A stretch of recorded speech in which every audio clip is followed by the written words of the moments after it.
Hello everyone, thanks for watching School of the American Rifle. Today's video I'm going to show you how to replace or remove your rear takedown pin on your AR-15 lower. Now this is an easy process if you have a fixed stock like an A1 or an A2.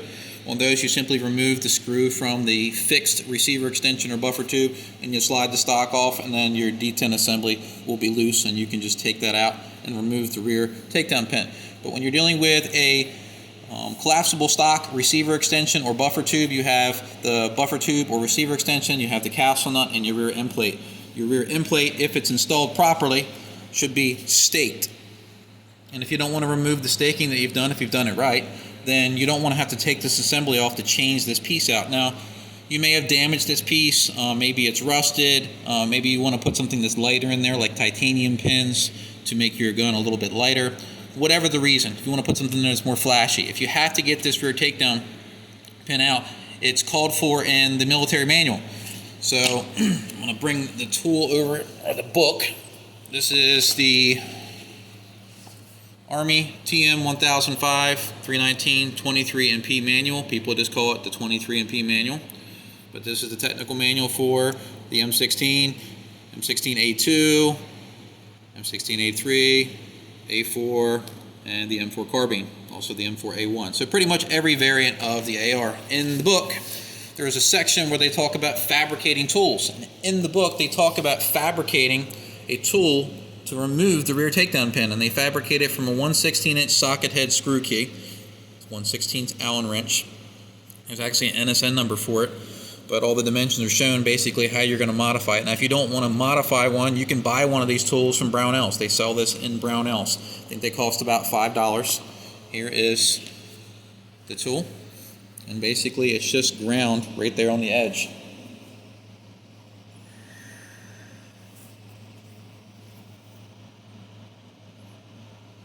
So it comes to a point. I'll show you how that point works.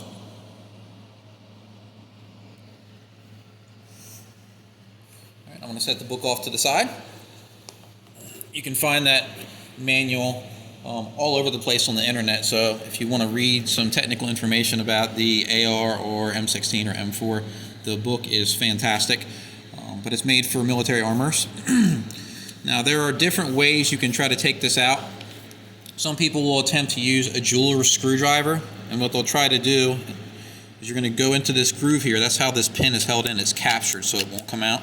So they'll try to go into the groove and push the detent assembly back into the rear of the lower receiver so they can remove this pin. And the problem is even if you can get it to clear, whether you're using this or maybe an X-Acto knife with a point, you really can't push this out of the way and rotate the pin cleanly without causing some kind of damage. Normally you'll slip and you'll scratch the lower, something bad. So I don't like to use these, but if you have experience with it, go ahead and go for it. But what I like to use is the fabricated tool, or the one you can purchase from Brownells. And the way you use the tool is pretty simple. You'll lay the tool into the groove that's cut for the detent, and you will push in, and that blade or angle disengages the detent assembly. You can then rotate it and pull it out. And there's the detent right there. It kicked out of the way. Alright, so we have our rear takedown pin removed. Let's say we want to replace it.